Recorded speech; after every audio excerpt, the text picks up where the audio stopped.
So this video is about a drug known as Amisulpride. I will not call it as a new drug because it has been there in the market since a long time. But I choose this drug because we are supposed to know something specific about this drug. Before we go about that drug, we need to know that antipsychotics are typical and atypical. Typical are D2 receptor blockers and atypical are D2 plus serotonergic blockers, 5-HT2A and 5-HT2C. That's why we say typical take care of positive symptom well and atypical take care of positive and negative symptom wells. While the negative symptom are due to 5-HT2A action and the metabolic side effects are due to this action, the weight gain, etc.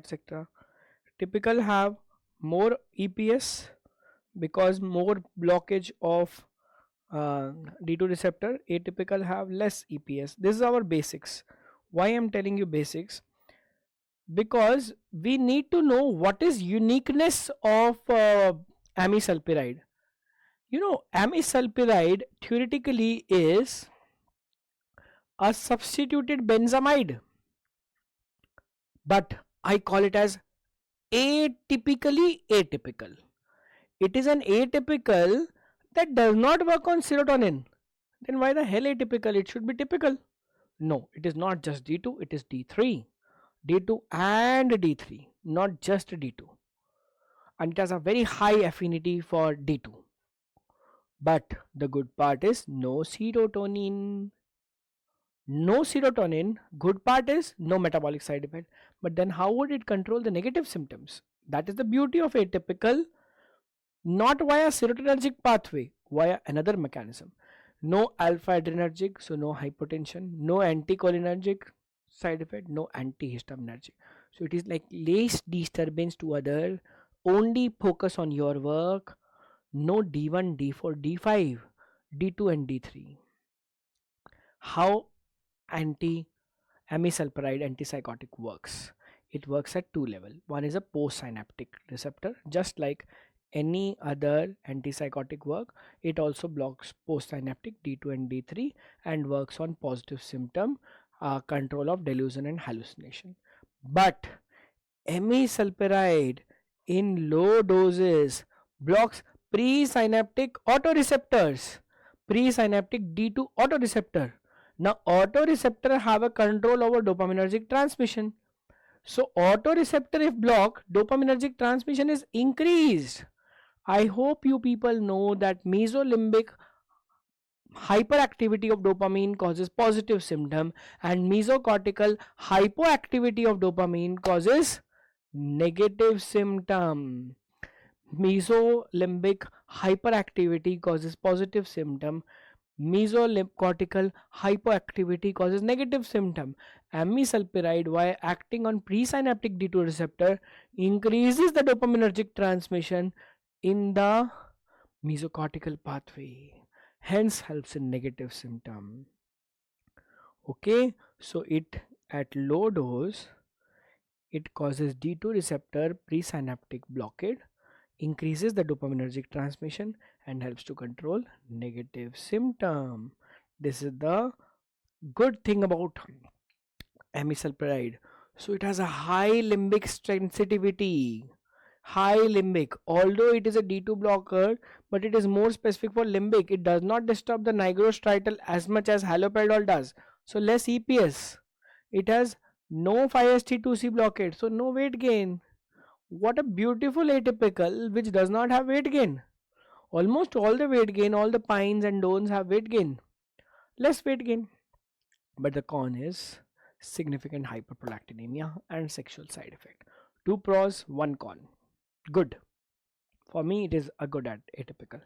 Pharmacokinetic. We don't need to remember everything. We just need to remember 100% renal metabolism. So it is one of the two antipsychotic which are safe in liver disease. Only two antipsychotic have 100% renal metabolism. Amisulpride and paliperidone. MCQ. Amisulpride and paliperidone 100% renal metabolism, safe in liver disease patients.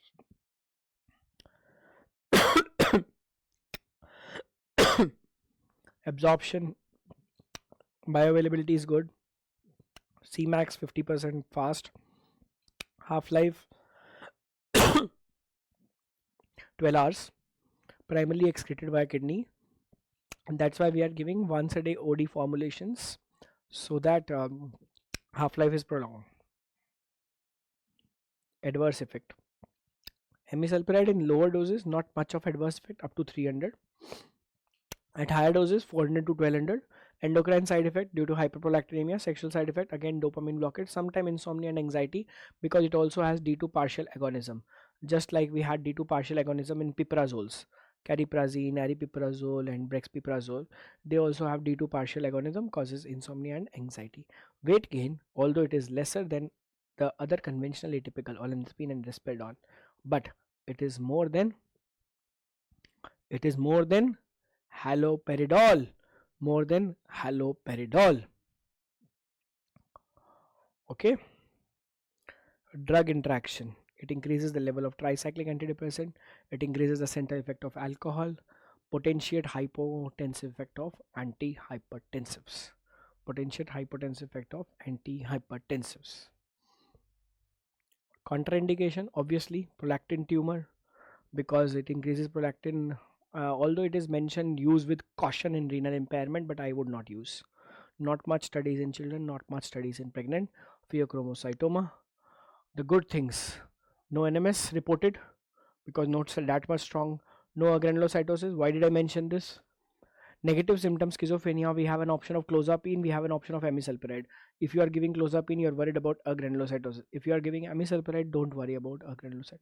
No skin allergies, no hepatitis, no anticholinergic side effect. All these are good things about amisulpride. What are the guidelines?